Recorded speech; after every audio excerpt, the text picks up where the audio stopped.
Hello, hello, hello. Okay, so I am live.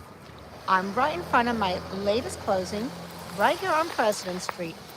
And what am I doing here? I am going to be coming to you live once a week. I'm going to try to do it once a week. I don't know when. It's not going to be scheduled, but I would like to come on here and teach and educate you, the consumers, on the pitfalls that could happen in a real estate transaction. You're going to hear from me what no agent is going to tell you, no influencer, no one's going to tell you the pitfalls. They're going to just tell you how, oh, it's so smooth. You want a house? Let me show you a house in my stiletto heels. And voila, you're going to close so easy peasy. That's not reality.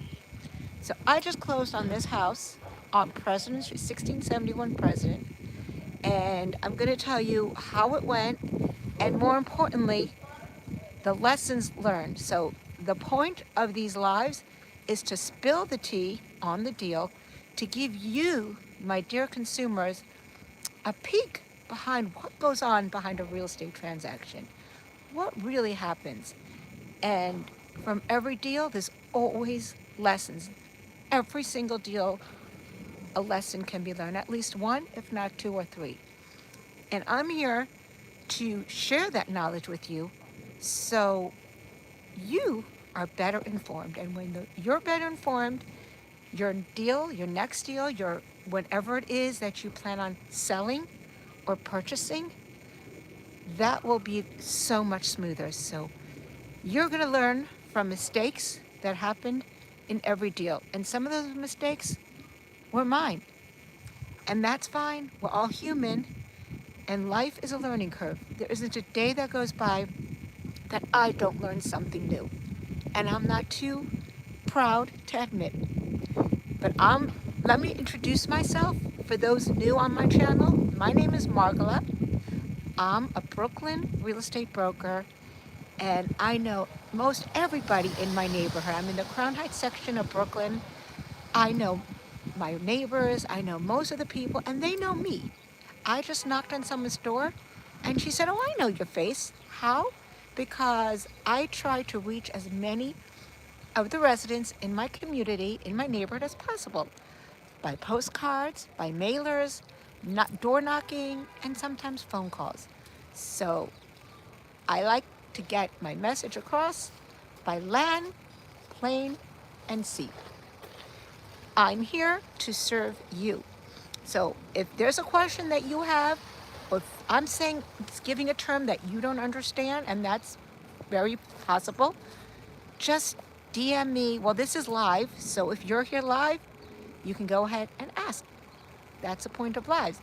If you're watching this on replay, you can feel free to either shoot me a DM here or send me an email right here.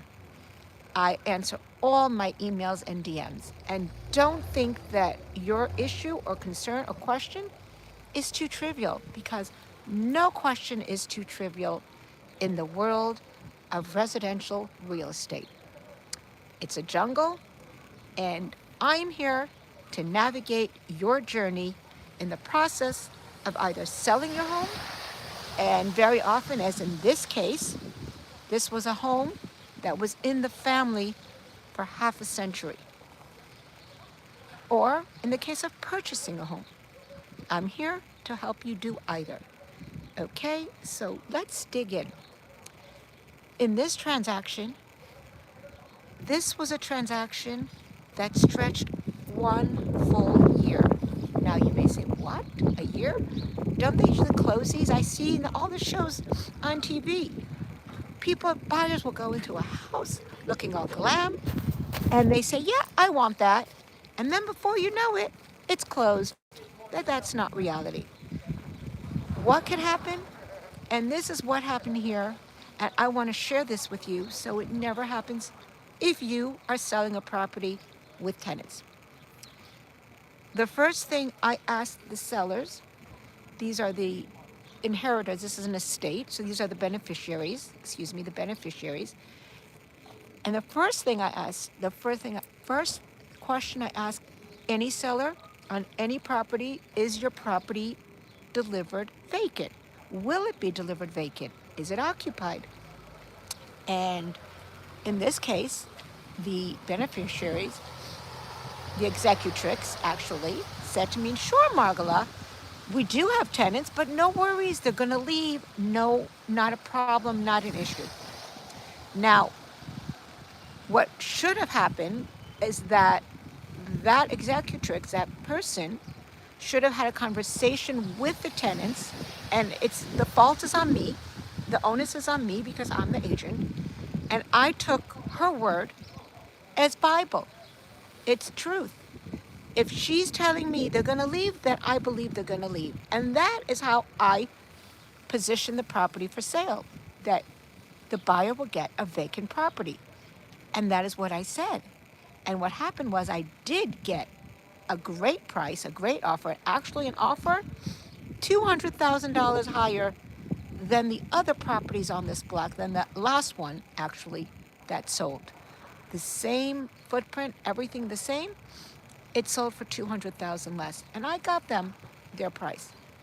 But there was a problem. After we went into contract, it was very clearly, very soon evident that the tenants, at least one of them, there were two, had no intention of leaving. None whatsoever. Now, this isn't the fault of the executrix, because how would she know? She must have had a conversation with them, and they had alluded to, yeah, no worries, we're going to pack up, we're going to Florida, we have a place in Florida. But in reality, she had no intention of leaving. Well, why should she? She's got it good here. And the laws in New York City, I don't know about where you are in the country or in the world, and in every state, every city, the laws for tenants are different, but here in New York City, the law is always on the side of the tenants. So if you're selling a property and it's occupied, even if you have an amazing relationship, even if the tenant swore up and down, no worries, as soon as you're ready to sell, just let me know, give me a heads up. Doesn't work like that. I have never seen a tenant just walk out on a dime when the landlord told them, we are selling. That just doesn't happen. So a good rule of thumb is to have a conversation, a deep dive, and even go one step further, not just have a conversation. Again, I take responsibility because when the executrix told me it will be delivered vacant, I didn't question her because I've never had such a scenario. Usually what happens is if the tenants end up not leaving and we're in an executed contract, and the contract states that the property will be delivered vacant, then the buyer can get his money back. We'll give him back the deposit, no problem, no questions asked. And that's what we were going to do on this deal. As soon as it became evident that this one particular tenant was not going, the seller's attorney immediately emailed the buyer's attorney and said, let us know where to wire your money. We're going to wire it back. We can't deliver it vacant. But unfortunately, or fortunately, however you want to look at it, this particular buyer, he said, no, I want the deal. I want this house. I'm not giving up the contract. And that's when all the problems started. All this happened within 2 months, within a month rather. I think this all happened within a month of the executed contract. And once we realized that the tenant wasn't going, we knew fairly quickly. We could have moved on. We, meaning I represented the seller, and we could have given the buyer back his deposit and found a buyer who would have taken this occupied. See, at least we could have been able to present it occupied. We wouldn't have gotten the same price, but at least we could have presented it occupied. So going back to the lesson learned, if you have a property, if you're a homeowner and you would love to sell your property, but it has tenants, a good rule of thumb, make sure the tenants are out before your agent markets the property. That way you have leverage. And if you see you're having a rough time with that tenant, at least then your agent can promote the property or market the property in its as-is condition, and it's coming with a tenant. And then that's fine. You won't be you won't be bound to a buyer because you can't deliver it the way it was in the contract. And in this particular contract, it stated we were delivering it vacant. I hope you learned something, and feel free to reach out to me for any question, large or small. No issue is too trivial. My name is Margula. I'm your trusted Brooklyn real estate broker, your favorite Brooklyn real estate broker, that is.